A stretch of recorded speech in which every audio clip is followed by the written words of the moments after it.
I wanted to go to New Orleans so that I could grow closer in my walk with God, and so I could help others who needed help and who couldn't help themselves or didn't have enough money to.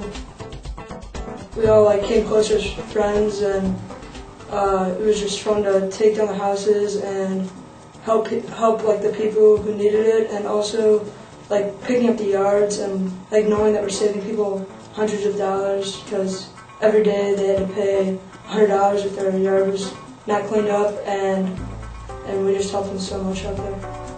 On my relationships, I grew closer with all the leaders, people who I didn't know before. I also grew with the people from the team who sometimes don't come and came for the trip.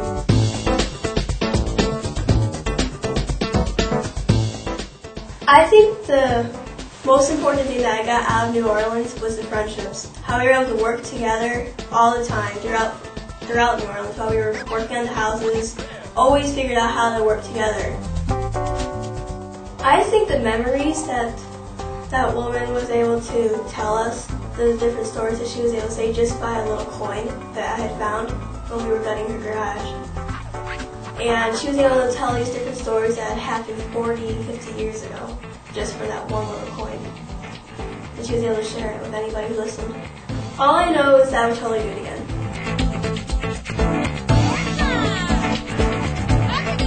I saw God even before I went on the trip because I didn't have the money, and I just decided that if God really wanted me to go, then He would supply all the means necessary. The day before the trip, I got all the money and I was able to go, and I saw God in many ways at New Orleans.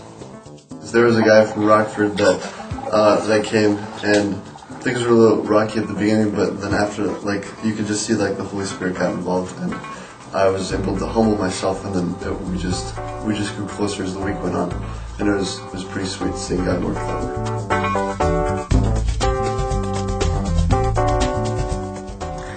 The youth group worship team got the opportunity to lead worship on one of the mornings when we had our devotion time, and it was really cool to worship and be able to lead people that we didn't even know.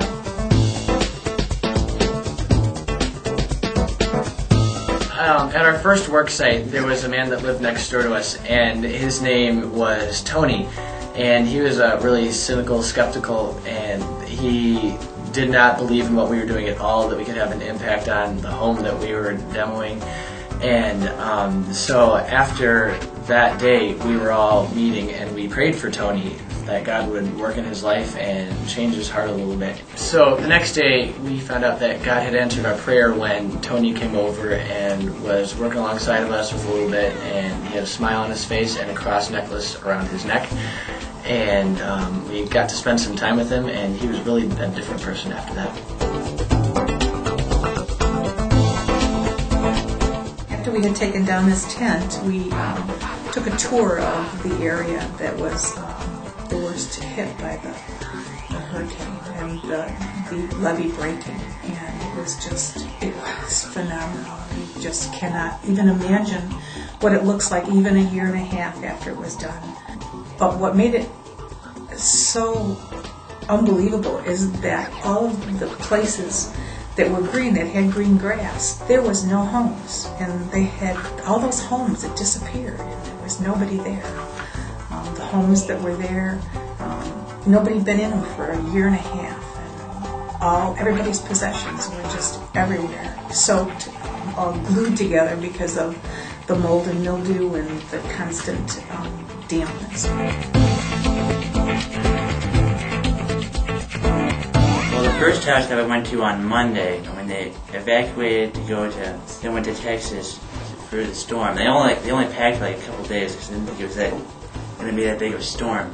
So they left, but they had to leave their dog behind, so she was kind of hoping the dog got away. The first day I was mostly cleaning up the backyard.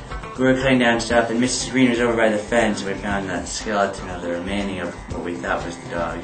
We decided it was the dog, so we told her, and she was kind of put down because she really thought the dog had got away. So the next day, when we were still getting that person's house, we had a ceremony or a service for the dog, and all the three kids. She had three kids and her husband.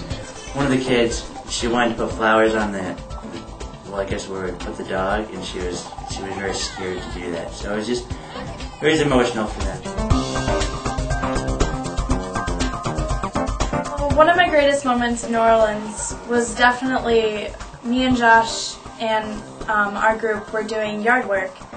And we were doing yard work, and this lady comes up. She was one of the neighbors who saw us working on someone's yards, and she came up to us and she's like, "Are you guys doing yard work for free?" And we were like, "Yeah." So she decided, my mother really needs the help because she's just been really helpless lately, and she's on disability. So I was really hoping that you'd be able to cut her yard and stuff. So we agreed to do that, and we talked to a leader just to make sure it was okay. Actually, when we went over there, she was just sharing with me some of her experiences from the flood, and she just said, after the flood, only the churches have been helping out.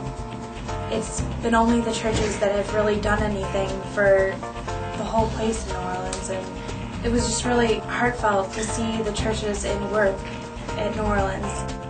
She's actually gotten stuff stolen from them because it's just been really, torturous for her. So I asked her if I could pray with her. She grabbed that moment and the opportunity, and she said, "Yes, I would love to pray with you."